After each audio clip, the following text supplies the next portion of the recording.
अरे नहीं नहीं नहीं नहीं, हम लोग, अरे हम लोग फौज हैं, हम लोग, बैठो बैठो, हम लोग फौज हैं, बैठो बैठो, अरे हम लोग फौजी हैं, बैठो बैठो बैठो बैठो बैठो बैठो बैठो, आराम से बैठो। फायरिंग कर रहे हैं वो लोग, हाँ फायरिंग कर रहे हैं, चोट है मेरे बाजू में, बगल में था। 22 अप्रैल कल के दिन दोपहर के 3 बजे लश्कर तैयबा की शाखा द रेजिस्टेंट फ्रंट से जुड़े 4 आतंकवादी मिलकर अनंतनाग जिले के टूरिस्ट स्पॉट पहलगाम के बैसरान घास के मैदान में असॉल्टिंग करना शुरू कर दिया। पहले उन्होंने ढोंग रचा कि वह मिलिट्री के लोग हैं, वहाँ के लोगों को एहसास दिलाया कि वह इंडियन सिक्योरिटी से हैं, और जैसे आतंकवादियों को पता लगा कि वह हिंदू हैं, तो कुछ लोगों की पैंट उतार कर देखा पता करने के लिए कि सच में ये हिंदू हैं। जैसे उन्हें पता लगा कि वह सब हिंदू से, तो गोलीबारी करना शुरू कर दिया। वहां से जो बच के निकले उन्होंने बताया, हमलावरों ने खुद को पुलिस वाला बताया और नाम पूछने के बाद अचानक से गोलियां चलाना शुरू कर दी। उन्होंने मैक्सिमम हिंदू मेल जेंडर्स के ऊपर गोलियां चलाना शुरू कर दिया था, जबकि ज्यादा महिलाओं को सिर्फ घायल किया गया और उन्हें जिंदा छोड़ दिया गया था। वहीं पहलगाम में 3 लोग घूमने आए थे, मंजूनाथ राव और उसकी बीवी पल्लवी, जो कर्नाटका से आए थे अपने बेटे के साथ कश्मीर घूमने के लिए। सबसे पहले उनका धर्म पूछा गया, क्या तुम हिंदू हो? जैसे उनको पता चला कि वह हिंदू हैं, तो मंजूनाथ के बीवी और बेटे के सामने उसको गोली मार दी गई। अब तुम खुद इमेजिन करके देखो, एक बेटे के सामने जीते जी उसके बाप की हत्या कर दी जाती है। जब आप बोले कि अब हम क्या करेंगे जी कर, हमें भी मार डालो, तो सामने से उन्होंने बोला कि हम तुम्हें नहीं मारेंगे, तुम्हें जीना होगा, क्योंकि हिंदू काफिर, अल्लाह का फरमान है, हर काफिर को हम मिटा देंगे। वहाँ के लोगों ने बताया, वहाँ के गैर मुसलमानों को सबसे पहले निशाना बनाया गया एज अ बेट, पीड़ितों से कलामा पढ़ाया गया और कटाना की जांच की गई। जो लोग उनका कहना नहीं माने या हिंदू निकले, सीधा उन्हें गोली मार दी गई। अब कलमा क्या होता है तुम लोग ये भी जान लो। कलमा में सबसे ज्यादा माना जाने वाला टर्म शहादा होता है, जिसमें मुस्लिम्स कहते हैं there is no God but God and Mohammed is the messenger of God. ये उनका कन्फेशनल फेथ माना जाता है अल्लाह तक पैगाम पहुंचाने का।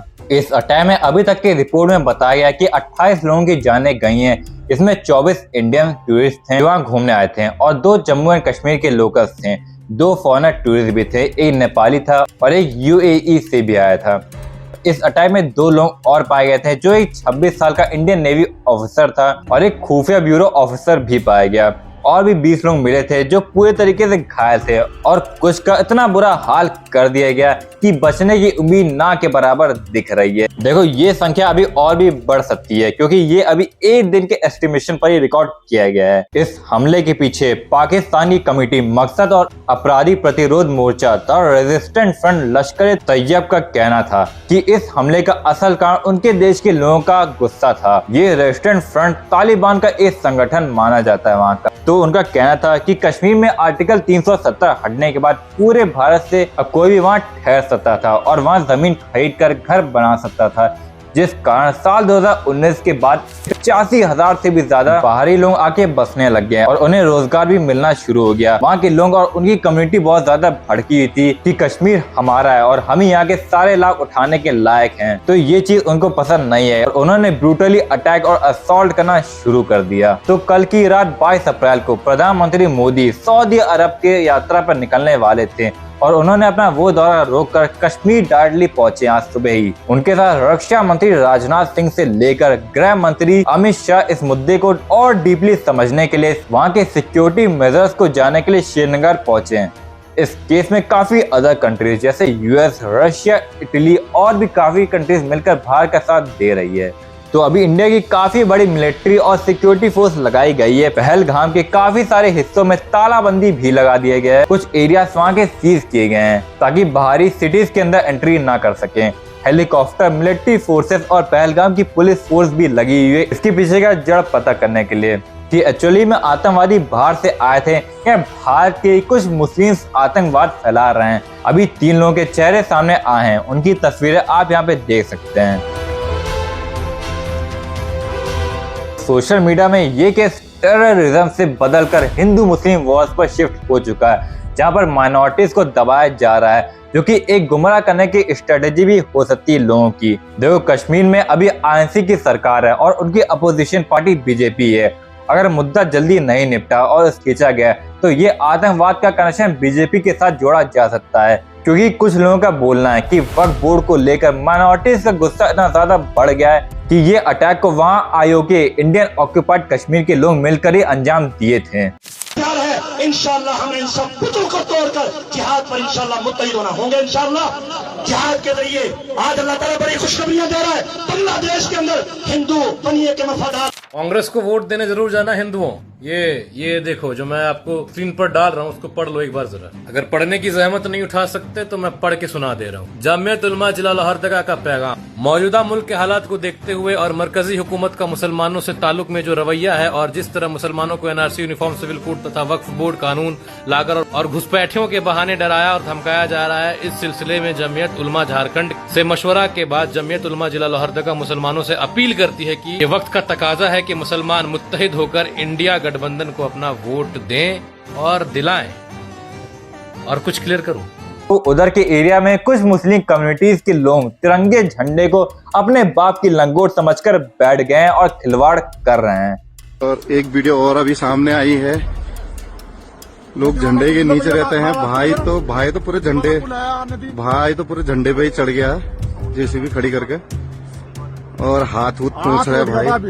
अभी हाथ पहुंच दिया है भाई ने खाना खाने के बाद झंडे पे। देखो कैसे हाथ पहुंच रहा भाई। ज्यादा से ज्यादा वीडियो शेयर करें कि कैसे जम्मू से आई हुई कंपनी यहाँ पे मजे ले रही है, क्योंकि ये सब मैटर को दबाने और हिंदू सपोर्टर्स को नीचा दिखाने का सिलसिला काफी सालों से चल रहा है।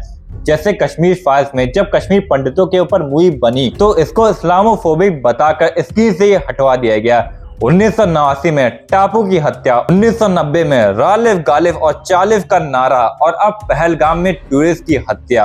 एक टाइम था जब ब्रिटिश राज के डायर ने जलियांवाला बाग में सिर्फ हिंदुओं के प्रोटेस्ट करने की वजह से शूट एंड साइट का ऑर्डर दे दिया गया just because they were Indians, और आज पहलगाम में अटैक कर दिया गया just because they were Hindus. Politics का तो यही बड़ा एजेंडा है कि लोग धर्म और मजहब की लड़ाई में फंस कर रह जाएं। क्या दोगे ऊपर जाके अपने अल्लाह को जवाब? मकसद पूरा हुआ अकबर जो हिंदुस्तान में होकर आवाज ना उठाए, हमारे आयोग के पहलगाम में मौजूद टूरिस्ट पर चलती गोलियां और खून के छिट्टे दिमाग की नसों को ना खौलाए, तो भारत में रहकर भी देशद्रोही से कम ना कहलाए।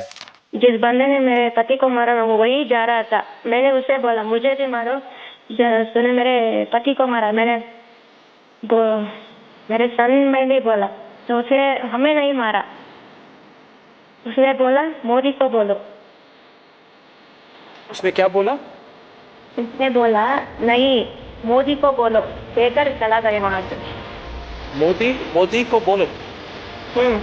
He took the Prime Minister's name. कोई वजूद नहीं है तुम्हारा देश के जिस भी धर्म से तुम लोग आते हो। मान लो ये मुद्दा कल को शांत भी हो जाए, रातों रात निपटारा भी कर दिया जाए इसका, पर हमारी सरकार से कौन पूछेगा? क्या गोदी मीडिया पूछेगी कि कहाँ थी सिक्योरिटी और मिलिट्री फोर्सेस जब ये हमला को अंजाम दिया गया? कैसे इतनी बड़ी चूक हो गई? ऑन स्पॉट 28 लोगों की हत्या कर दी गई, 20 लोग घायल और कुछ लोग अभी भी अस्पताल में इतना तड़प रहे हैं कि जीने की कोई भी उम्मीद नहीं दिख रही। और ये अभी कैजुअलिटीज की बस एस्टिमेशन ही लगाई जा रही है। वहाँ पे कितनों को और काटा गया, कितनों की बॉडी नहीं मिली होगी, उनका रिकॉर्ड सामने नहीं आया, ये हमें बाद में पता चल ही जाएगा। मैसेज भी जाना चाहिए कि जो लोग बोले कि उन्होंने पूछा पहले कि आप हिंदू हो क्या, अगर हिंदू हो तो उन्होंने मारा और मुस्लिम को नहीं मारा। ये इंडिया में मैसेज जा रहा है, ऐसा नहीं है। मैं सुबह से कश्मीर में घूम रही हूँ, मैं एक हिंदू हूँ लेकिन मुस्लिम भाई हमारे कंधों से कंधे मिला के हमारे साथ खड़े हैं और उनको ना हिंदू से खतरा हो रहा है ना हम लोगों को मुस्लिम से खतरा हो रहा है। ये सब उन लोगों को करना है।